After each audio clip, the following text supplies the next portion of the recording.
Hi friends, ఈ రోజు అయితే మనం చూస్తున్నాం petrol bike versus electric bike. ఈ రెండిట్లో ఏది గట్టిదో చూద్దామా మరి. చూసారా, ఎక్కడైతే రైడర్స్ రెడీగా ఉన్నారు, యుద్ధం మొదలవుతుంది. ఏది గెలుస్తుందో చూద్దాం. ఈ రెడ్ బైక్ చూసారు కదా, ఇదైతే రెవల్ట్ RV400 వెహికల్. ఇంకోటి హోండా SP125. ఈ రెండిట్లో ఏది గట్టిదో ఈ వీడియోలో చూద్దామా. రైట్ రెడీ రెడీ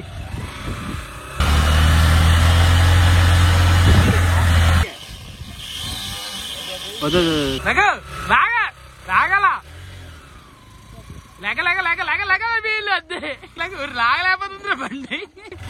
లాగు లాగు లాగు లాగు లాగు లాగు లాగు లాగు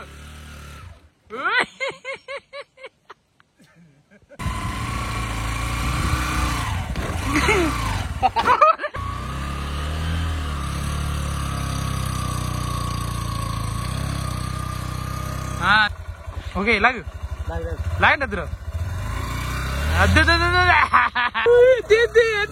ఫ్రెండ్స్ చూసారు కదా, ఈ వెహికల్ అయితే చాలా స్ట్రాంగ్ గా ఉంది. దెబ్బకు పెట్రోల్ వెహికల్ ఫ్రంట్ లేచింది. రెవల్ట్ RV400 చాలా పవర్ఫుల్ అని చెప్పాలి.